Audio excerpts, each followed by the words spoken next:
Well, he's been there for a couple of years working with youth after he was there, brought in by Harry Redknapp. Now, on the eve of the fourth Ashes Test in Melbourne, England's Kevin Pietersen has been playing down suggestions that he could, or should, follow Graham Swan and retire from international cricket. Pietersen has only scored a total of 121 runs in 6 innings in the current Ashes series, but he says he's no plans at all to retire, and he batted away any criticism when asked by the BBC's Dan Rowan. Have a listen to this. Boycott says you're a mug and that you should be dropped. Do you want to respond to that?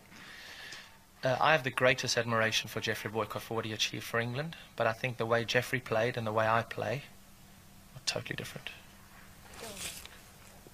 It's been suggested that Graham was referring to you when he referred to certain players, not knowing how far up their backsides they are. He's denied that, clearly, strongly. Do you think he was referring to you, though? Have you been on the boundary? You should come and field with me on Thursday or Friday and come and see what I get called on the boundary. There's a lot worse things I've been called for.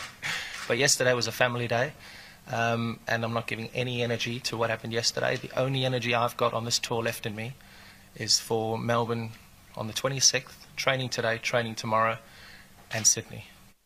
Yeah, you dealt with that very well, actually, I thought. That is one of those situations where you go, count to 10. Yeah, I know it is, isn't it? He handled that We very can only well. imagine, though, I suppose. We forget what they must go through on the boundary when they're so close to the fans, especially in Australia, if you're an Englishman. Key questions from Dan there as well. Yeah, absolutely. And I like the way he batted away the Jeff Boycott criticism. What